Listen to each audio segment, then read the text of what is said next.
to sit down and watch the entire segment that is about to play out in front of your eyes. CNN's Ryan Young has many of their stories, and I have to warn you that what you're about to see is graphic and it may be difficult to watch.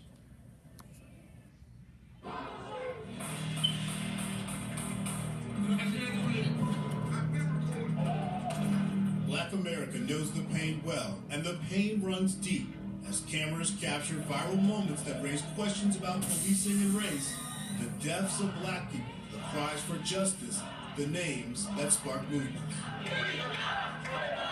In 2012, 17-year-old Trayvon Martin walks into a 7-Eleven in Sanford, Florida.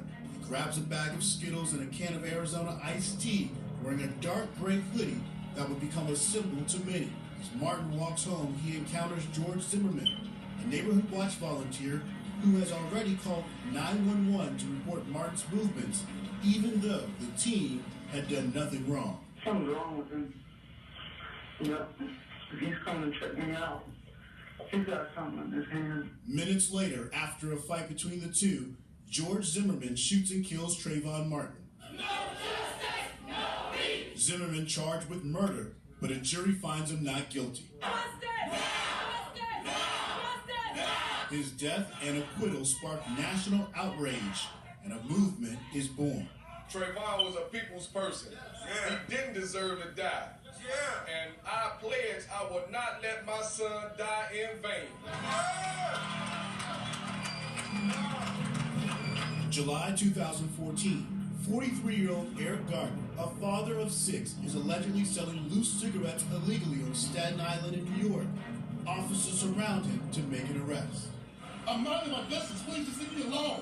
Officer Daniel Pantaleo is seen wrapping an arm around Gardner's neck before pulling him down to the ground. As Pantaleo forces Gardner's head into the sidewalk, Gardner is saying he dies shortly afterward. 5 years later, Pantaleo is fired after it is determined he used a chokehold banned by the NYPD. But long before that day, Gardner's last words become a national cry for help and social justice. I can't breathe. August 2014, 18-year-old Michael Brown is shot by a police officer. His death sparks days of protests and riots in the city of Ferguson, Missouri. While the city burns, two narratives emerge. One that Brown was unarmed and surrendering when he was shot. The other story from Officer Darren Wilson is that Brown was told to get out of the street, and during a confrontation, the teen tried taking his gun. The officer says he feared for his life when he shot and killed Brown. This time, the cry is the chant, "Hands up, don't shoot." As thousands pour into the streets to demand justice, the officer is not charged.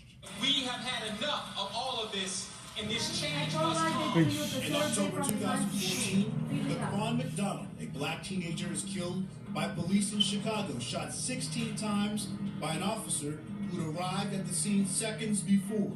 Though the officer claimed self-defense since McDonald had a knife, an autopsy shows some of the shots entered McDonald's back while he was turned away.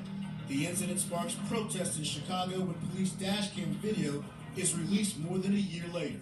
The officer, Jason Van Dyke, is found guilty of murder. 16 shots in a cover-up. There's a guy in there with a pistol, you know, saw his face, he's like pointing it at everybody. November 2014, 12-year-old Tamir Rice is playing with a toy gun at a park in Cleveland, Ohio, when officers are called. An officer shoots Rice seconds after arriving. The grand jury declines to indict the officer, the prosecutor saying the evidence did not indicate criminal misconduct by police. In April of 2015, in North Charleston, South Carolina, Walter Scott was pulled over for a broken brake light. An eyewitness captured the tragic outcome. Walter Scott was shot and killed by Officer Michael Slager, who was later convicted and sentenced to 20 years for murder.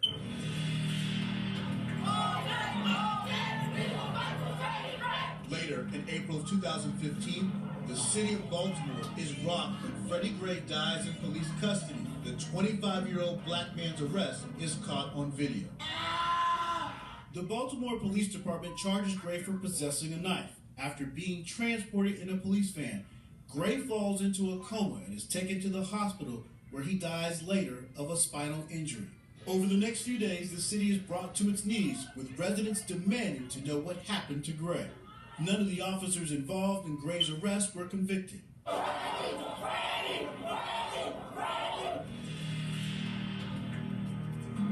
In 2015, Sandra Bland is pulled over for a minor traffic violation by State Trooper Brian Encina. You mind putting out your cigarette, please? Am I? I'm in my car. Well, I have to have my cigarette. Well, you can step on out now. Their exchange escalates, resulting in Bland's arrest. The video shows how quickly the interaction turns. Get out of the car! And then you I will light you up! Bland is found dead in her cell days later. Her death ruled a suicide. I told him not to reach for it! I told him to get his hand open! In July of 2016, Philando Castile gets pulled over. His girlfriend, Diamond Reynolds, and her 4-year-old daughter are in the car when she starts using her phone to live stream the interaction. Officer Geronimo Yanez opens fire, killing Philando. Oh my God, please don't tell me he's dead. The community rallies behind the Castile family, beloved school cafeteria supervisor. The officer is charged but later found not guilty. He wasn't no criminal. My baby was a good man, a good, hard-working man. Then another tragedy in September 2018 unfolds in Dallas. No justice, no peace. No justice, no peace. 26-year-old Botham John is shot and killed by Dallas police officer Amber Geiger while sitting in his own home. So I'm calling on the Dallas officials. Please, come clean. Give me justice for my son. A jury later found Geiger guilty, and she was sentenced to 10 years for murder. In March of 2020, Breonna Taylor, an EMT, and her boyfriend Kenneth Walker are in her apartment in Louisville, Kentucky, when just before 1 a.m., 3 plainclothes officers arrived to execute a search warrant in a drug case. Taylor and her boyfriend think someone is breaking in when police kick down the door. Kenneth Walker grabs his legal firearm and starts shooting, hitting one officer in the leg. Officers returned more than 20 rounds, killing Breonna Taylor.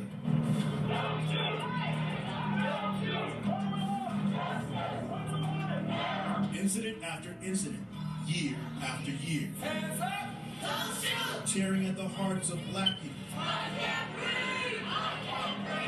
as they look for a balance from the justice system.